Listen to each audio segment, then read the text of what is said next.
ये मनाज़र आप देख सकते हैं।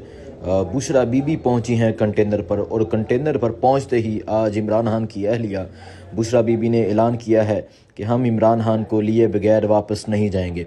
सो आप ये मंज़र देख सकते हैं, बुशरा बीबी कंटेनर पर पहुंची हैं और आगे से तमाम तर सूरत हाल देख रही हैं, तमाम तर सूरत हाल का जायज़ा ले रही हैं। साथ अली अमीन गंडापुर मौजूद हैं और बाकी तमाम तरीके इंसाफ की लीडरशिप भी मौजूद है।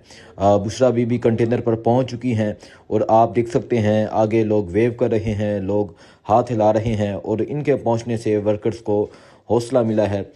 ये बुशरा बीबी अभी कंटेनर पर मौजूद हैं। साथ पाकिस्तान तहरीक इंसाफ के जो कारकुनान हैं वो मौजूद हैं। ये मंज़र है इस टाइम पाकिस्तान तहरीक इंसाफ के जुलूस का। पाकिस्तान तहरीक इंसाफ का जो काफ़िला है वो जा रहा है आगे डी चौक की जानब। और आज जो बुशरा बीबी ने अहम ऐलान किया है वो ये किया है कि हम इमरान खान को लिए बगैर वापस नहीं जाएंगे। सो ये मंज़र है इस टाइम और आप ये सूरत हाल देख सकते हैं। अभी जो बुशरा बीबी हैं कंटेनर पर पहुंची थी और अभी वापस जा रही हैं और पीछे की सूरत हाल आप देख सकते हैं। अवाम की एक कसीर तादाद मौजूद है, अवामी समंदर मौजूद है जो इस काफ़िले में शरीक है।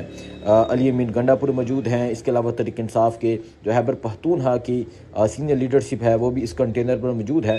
और ये अटक पुल क्रॉस हो चुका है, अटक क्रॉस होने वाला है। अभी कटी पहाड़ी की जानब दमा दमा है। अगर कटी पहाड़ी आज ही रात क्रॉस हो गई तो समझे डी चौक पहुँच गए। लेकिन क्या होता है, क्या मंजर होता है, क्या सूरत हाल होती है, आपको दिखाते रहेंगे। अवामी समंदर आप देख सकते हैं, आवाम चल रही है और आज बुशरा बीबी के पहुंचने से जो वर्कर्स को हौसला मिला है और आज आके उन्होंने ऐलान किया है हम खान को लेकर